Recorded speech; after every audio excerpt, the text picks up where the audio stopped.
shift to the next tier of government, which is the mayor. So I'd like to welcome to the stage, in the order of the draw, Rob Burton, John McLaughlin, Julia Hanna.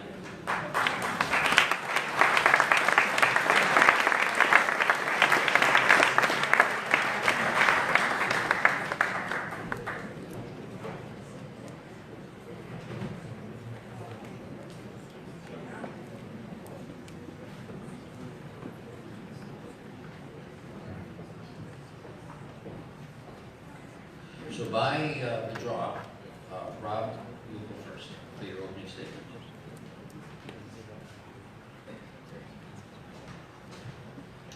Thank you, everybody, for being here. In my opinion, this is the Glen Abbey election. Club Link is appealing our decisions to save the Glen Abbey Golf Course. The next mayor and council will control the fight against those appeals. None of the challengers against me, and only one of the challengers for council, have ever shown up or said a word throughout the 3-year process. This is not the time for beginners. This fight is about more than Glen Abbey. If our growth controlling and neighborhood protecting official plan can be broken at Glen Abbey, it can be broken on your street and my street. That's why this fight matters to all of us. I've led our town to 12 years of success. I went into politics after a successful business career to solve problems caused by rapid and uncontrolled growth. I've had a lot of success for you. Controlling growth to its slowest rate in 30 years, saving and even creating green space, almost doubling the community facilities we needed but didn't have. And I've controlled tax bills too. As your mayor, I have only one vote on Oakville Council and one on Halton Council. In a 2-tier system like ours, these 2 councils control most of your tax bill. Working at both levels, I've managed to keep total tax increases at or below the rate of inflation and trending downward. Just check your tax bill. I also cut debt carried by your taxes by 88%. I even got us our new hospital without having to put the local cost on your property tax the way both Milton and Burlington were forced to do. Looking ahead, Council and I have already authorized measures to relieve gridlock, wider roads, the Wycroft Bridge to Burl Oak, and smart traffic lights. Also coming are a new downtown streetscape, added parking, a new library for North Oakville, and a rec center on the old hospital lands. You're better off now. In my time as your mayor, we've come from 30th to 1st place on the Money Sense magazine list of best places to live in Canada. Please vote to keep me as your mayor, working for our town's continued success. Thank you.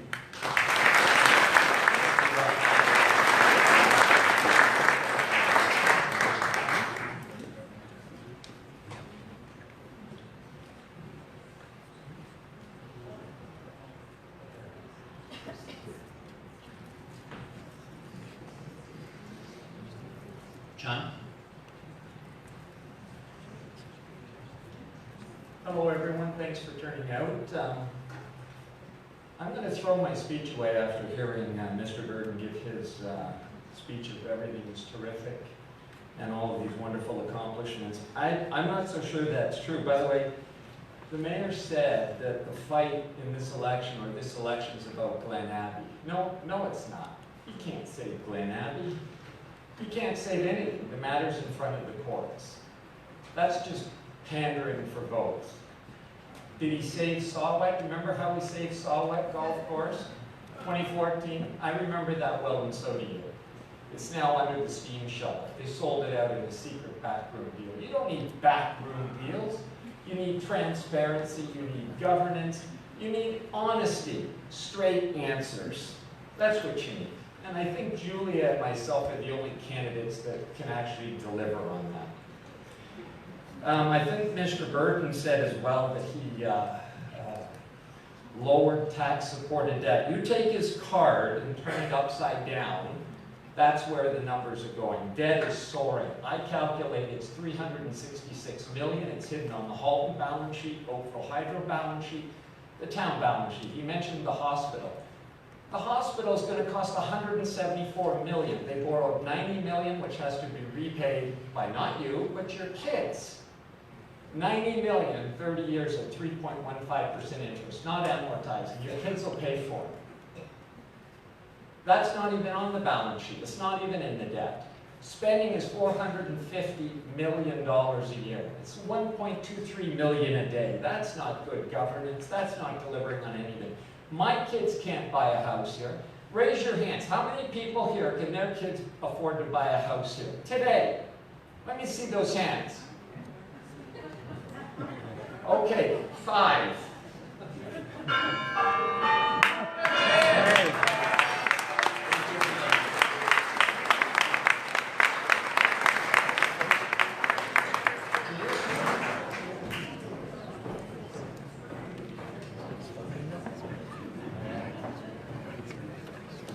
Well, first of all, let me say thank you to the Ward 1 Residents Association for organizing this. And thank you to all your stalwarts that have hung in through this heat. This really shows me the love that all of you have for this incredible community that we call home. Now, I've lived in Oakville for 35 years, and in addition to raising my family here, I've been an entrepreneur, and I've opened and successfully run 5 restaurants. I've been actively involved in the real life of this community. I've had the honor to serve as the chair of the Chamber of Commerce. Oakville is a very special place, created largely thanks to the ingenuity, the enthusiasm, and the leadership of you and your neighbors. You exhibit it each and every day. I appreciate that what makes Oakville unique is not its institutions, but its people. You are the reason that I am running. We've experienced 12 years of a particular style of leadership in this community. In my opinion, it's time for change in both tone and direction. Our town hall needs to be opened up to the many capable and insightful voices. Council can no longer be led like it's an empire of one person, where only those who are on side have the ear of the mayor, where community delegations are closed off, ignored, or consulted after the fact on major public decisions. The insider-outsider dichotomy that has ruled our council for more than a decade needs to stop, and it needs to stop now. My parents taught me a valuable lesson: treat others like you'd like to be treated yourself. Thank you. Thank you.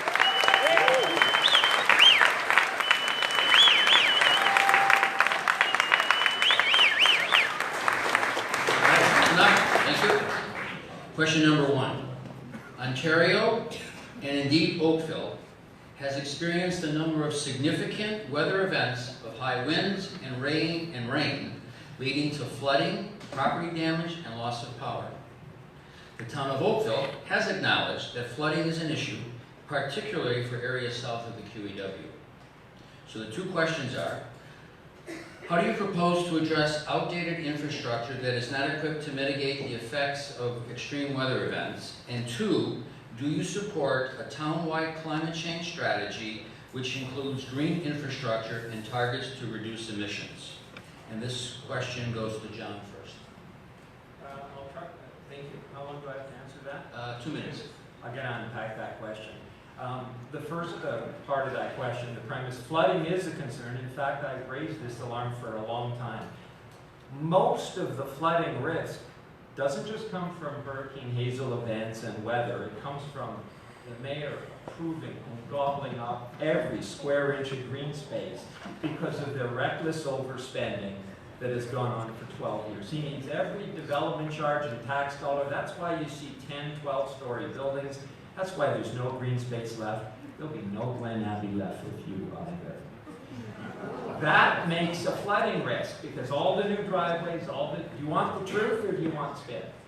All the driveways, all the cement will just create floodwaters. Everyone will be underwater south of the Queen EW. I know because I'm working on one of those cases right now. It's a disgrace. He hides that from you. He pretends it doesn't exist. The environment and climate change strategy. Yeah, let's adapt to that. I've advocated for electric buses for years. I don't see one. His buses, Burton's buses, just pollute the atmosphere, giving off greenhouse gas emissions. I want to respect the environment, keep the green space, because it absorbs water when you have rains. It's a natural balance. It's permeable. Not with this guy. You'll have nothing left. Every park, every school, by the way, will be replaced with homes starting at $1.99 million. Real affordability, right, Mr. Mayor? Sorry, do I have 30 seconds left? What was the last part of that question? Do you support a town-wide climate change strategy which includes green infrastructure and targets to reduce emissions?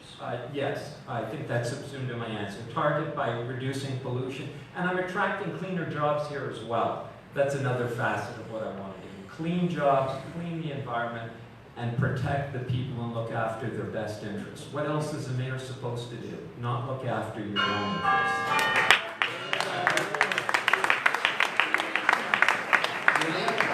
Well, that's what we call in the business sometimes is a hard act to follow.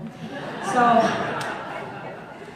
I don't know how I got on this end of that, but here I am. So, climate change, it's an issue for all of us, and what I think our community needs more than anything is a really strong plan for the future. I want our community to not just build for us today, but to build for our children and to build for our grandchildren. So that means involving all the bright minds and giving them reason to stay here in Oakville. I mean, I just think about technology, and technology, how it's helping us in all parts of our society. And it also helps us to understand weather patterns and prepares us. And we are woefully inept in our community. We have a wonderful organization called HalTech, which is a technical hub that has set up in Burlington, which really wanted to make Oakville their home. We need to be open to innovation. We need to be open to thought leaders. We need to look at best practices in other communities, because we are not just thinking of our lives. We are planning, and there are some young people in this room, and I want to shout them out. Are they still here? There's some really young people that I saw, under 25, in the building, and I want to shout out all the young people that have shown up here today, because it's their thank you guys, because you motivate me, because this is their future that we are making decisions on today. Thank you.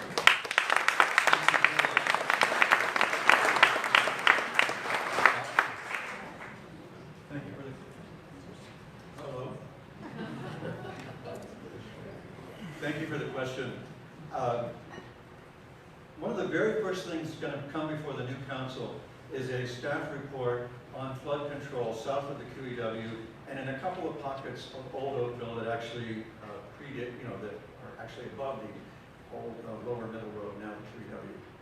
And council ordered that up, and staff have been working with the top experts in the world on that to adapt our existing infrastructure south of the QEW and in those pockets to deal with the threat of flooding. We initiated that after the famous Burlington flood, realizing that we needed to act proactively on that. So yes, I believe that we should do that, and we've already started it. Second, Oakville prides itself on having been a leader in this area. We won the FCM prize, the Federation of Canadian Municipalities prize, for being the first one to have a climate change plan in place. It's on the town's website. It's extensive. You can read it for yourself. And as for the second question, yes, I do believe in that. And I would just say that municipalities don't have, you may actually like this, municipalities do not have the power to order you to do anything around climate change. We will have a plan that encourages you, but we do not have the power to make you buy an electric car or whatever. We can only make the options available. We can lead you to water and hope you will drink. So the answer to the second question is a resounding yes. And I'm very pleased to see the extensive interest in this by our community. It bodes well for our future.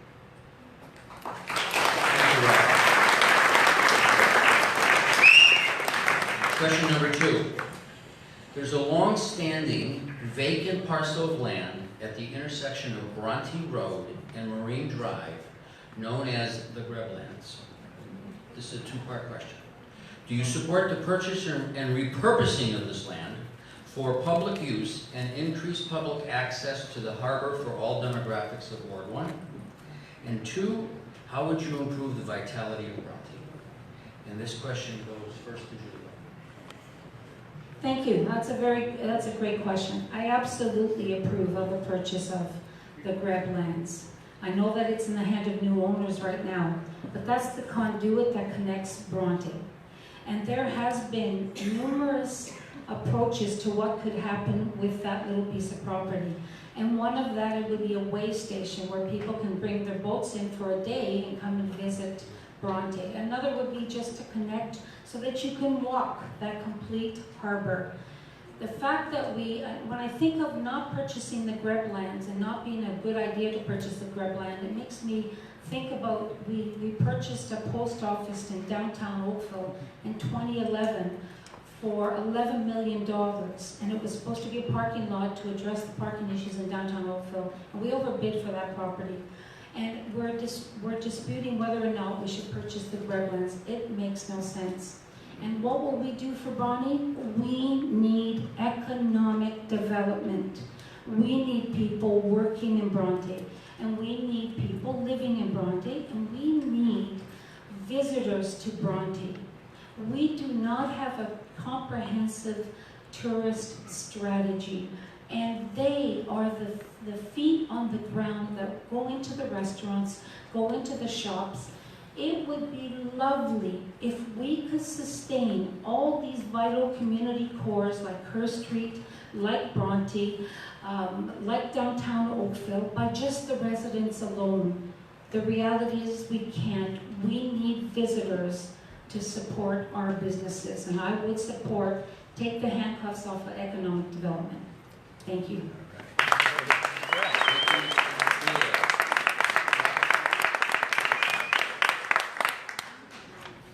Thank you very much for the question. I'm very happy to tell you that Council just spent the last 2 years in extensive consultation over what kind of additional growth and vitality was needed in the Bronte BIA area. Sean actually alluded to this a little earlier when he was on the stage.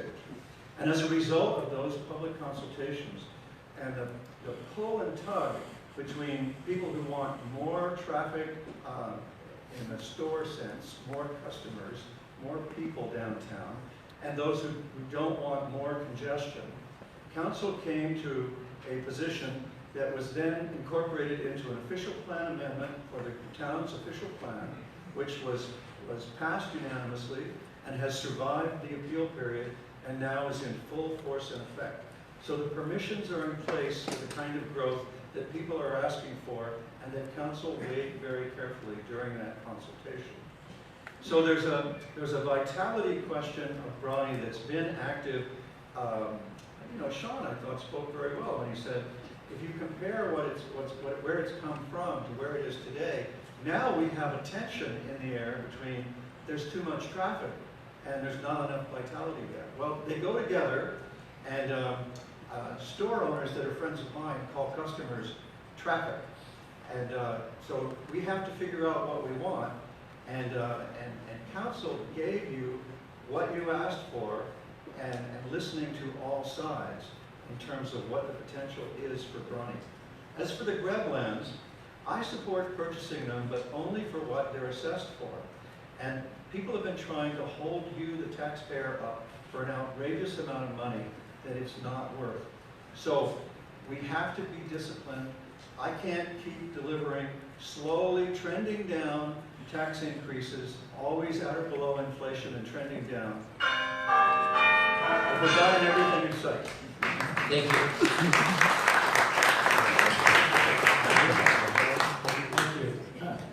I hate to burst Mr. Burton's balloon. Can you tell me how tax increases trend down? An increase goes that way.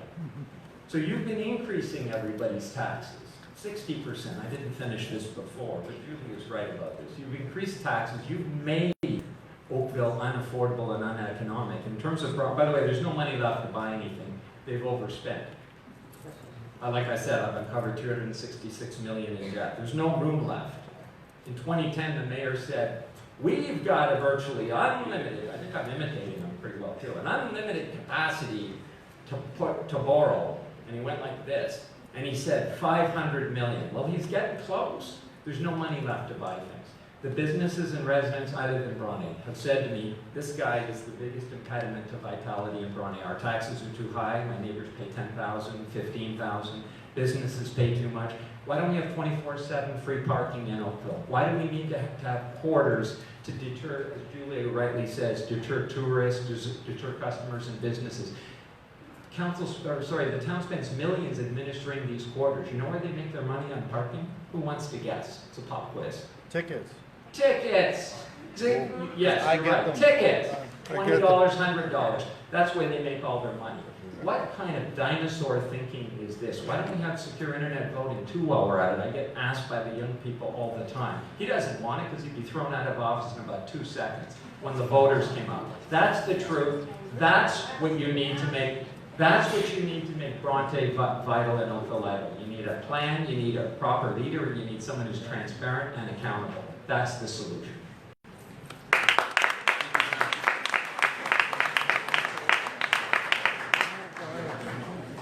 Now, question 3 from the audience. And it's no surprise that this question is about Glen Abbey. So, and I didn't pick it, this is what the audience had. So it boils down to, it's really a two-parter. Can Glen Abbey truly be saved, and at what cost, considering $5 million has been spent to date? And the first question goes to Rob. Yes, sir. Well, thank you very much for the question. Yes, Glen Abbey can truly be saved, and no, $5 million is not an incredibly horrible amount to defend the town. As I indicated to you, we're not just defending Glen Abbey, we're defending our very official plan. We're defending the integrity of our official plan and the ability to control growth and protect established neighborhoods. If you can break it at Glen Abbey, you can break it anywhere. That's worth something. The town spent more than that to protect the green space north of 5. The town spent more than that to defend itself from the power plant that nobody wanted. So this is what defense costs. I'm very proud of the fact that our finances are rated the strongest in the province, and we have very healthy legal reserves, and we can afford to defend the town. And as long as I'm your mayor, we will always be able to afford to defend ourselves from the bullies and the people who want to mess with our official plan. Now, in Glen Abbey, all we have to do is stick to our plan. Our plan, our official plan I'm talking about, designates that as a cultural heritage landscape and a golf course. We cannot turn it into a park without owning it. We do not own that land, and we're not allowed to do things to other people's land unless we own it. So if you're going to change Glen Abbey into a park, you are going to have to change the official plan. You're going to have to fly in the face of the cultural heritage designation. I don't know how anybody's going to get that changed. And it's going to cost a lot of money to do that too. So if you want to save Glen Abbey and you want to save your neighborhood, I think we have to stay the course. All we have to do is win 6 cases. And I say the biggest danger is electing beginners who will not know how to keep to the track.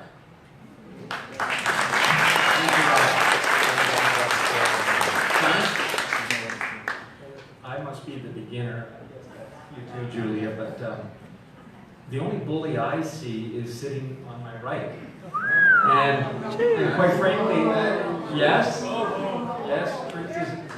truth is an absolute defense. And I will say that this is the problem at the top. This crazy, maniacal will save it at all costs. He didn't save Sawwet. He threw it under the bus. And I think Sean is sitting there, voted against that at the region, as well as Alan Elgar. He said he'd save it. I heard this 4 years ago, spent millions, and they did a secret backroom deal, and then he upped the number of units. Here's where congestion comes from. Every time they approve of something and dig up your green space, there's more cars on the road, more pollution, and it will cost more in your future budgets forever, which will be you and your kids. He can't save Glen Abbey. It's in front of the courts. I've got the pleadings right here. I've been reading them out in the back while this lively debate is going on. And the owners have said that the town is targeting them, engaging in bad faith, discriminatory actions. Did you know he had a secret plan to develop Glen Abbey in 2006? The 2006 Victor Report. It says Glen Abbey should be developed. We see no reason why it shouldn't. Mix of single and multi-use residential housing. What a phony, getting up here and wasting these people's money, hard-earned money, saying, no problem, I'll just spend your money forever. This is the biggest legal waste I've ever seen. At $700 an hour, I'm sure with Toronto lawyers, no disrespect intended. The point is, I could repatriate that work here at $50 an hour. But more importantly, he can't save Glen Abbey. He didn't save Saw-Wet. He's going to save nothing. He wants to get elected, and he's only saving his future. And you're paying for it. That's the truth. Thank you, John. Thank you. Julie? I'm beginning to feel, I think I know what Switzerland feels like. John, as much as I love and respect your fervor, you, by reacting in the way you are, is getting our mayor off the hook. And I'd like to have the answers. And I'd like to focus to be on the answers and not on how we feel. Glen Abbey isn't just a golf course. Glen Abbey is a precious commodity that belongs to this community. And Glen Abbey, if it's not there, once it's gone, we will never get it back. So I do not understand how you put all your eggs in one basket on a wing and a prayer, spend millions after millions, and not have an alternate plan. It just doesn't make sense. And then, what's the cap? What is the right number? How many millions is it okay to spend? It has been designated as a heritage site, but it's in the courts right now, and we don't have control of that. And we hope it will go in our favor. But if it doesn't, do we not want to have an alternative? And to be criticized for thinking of an alternate plan is a criticism that is not warranted or merited. Because I'm glad I have another plan. I'm glad that I've spoken to people. I'm glad that we have a vision. And you need in your leader a visionary. Someone that can see beyond the limitations. Someone who can see a problem solved. And just banking everything on the courts is not the way to save Glen Abbey.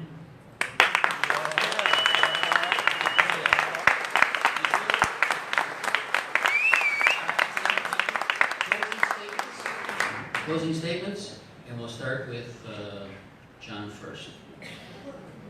How much time do I have? 2 minutes. I'll try not to be so shy in my closing statement. I think what this election is about is, it's not about Glen Abbey, it's about you and about 198,000 other people, and it's about your future. If you believe what the mayor has told you, that we're #1 and everything is terrific, I don't think so. I've outlined fire response time failures that are documented. I have an improvement plan for it by getting a mobile unit, doing training and turnout time training at 10% less. I'll go through the entire budget of $450 million. I'll remove 10% waste, easy. No more tax increases. That's the waste. No more tax increases. Spending will be under control. I'm appointing an auditor general externally to look into this mess and these financial tricks, just like Ontario did with their commission right now, where the deficit is $15 billion, and they were spending about $386 million a day. That's what the province was spending on the previous government. I don't know what the real numbers are here because they're so hard to figure out, but I've been spending a lot of time on it. That's important to you and your kids' future.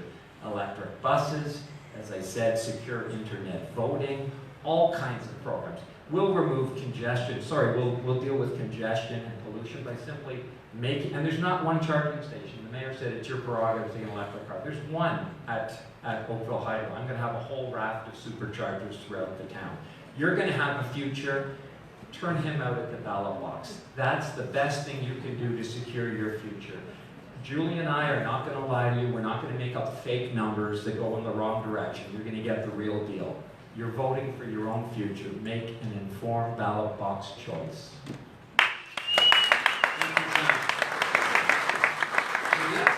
Okay.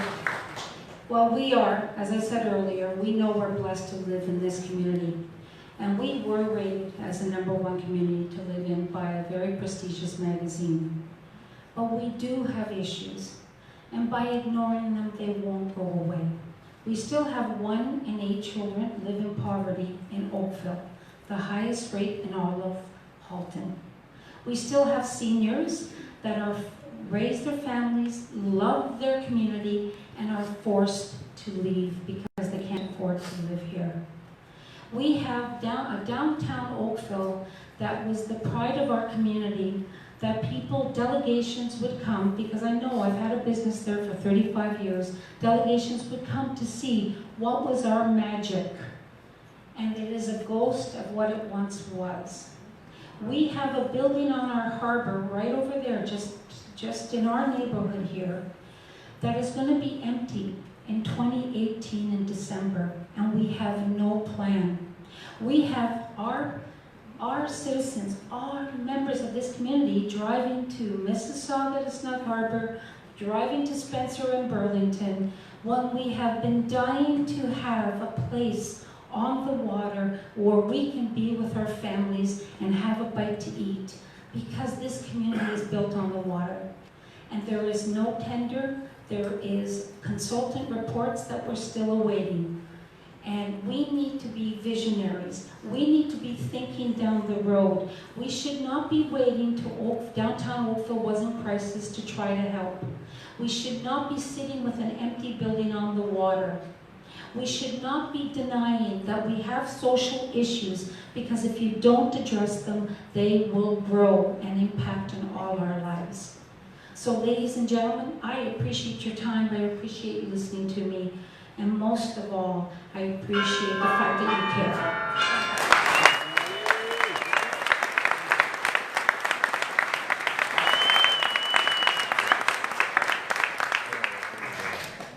Ladies and gentlemen, I recognize many of you have come to council and given your opinions and been heard and listened to over the last 12 years.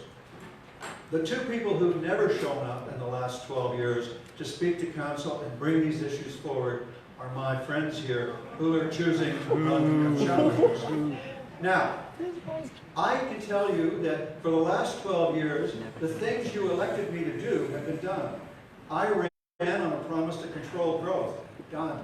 I ran on a promise to get wild tax increases under control. Done. I ran to build the missing facilities that we were complaining about not having while we were going through the massive growth that we went through. Done. And more to come. So ladies and gentlemen, the decisions in this town are made by the people who show up.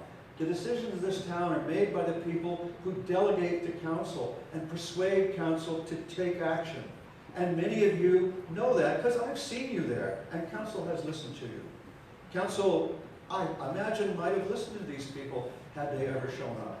Now, you can do as you like. I understand that in elections, we have to count the ballots.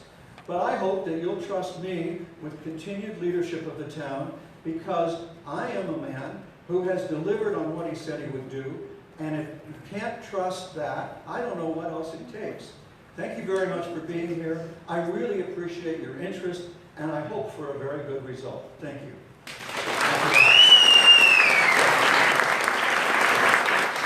And once again, we appreciate the mayoral candidates attending this debate. So one more time, let's give them a round of applause.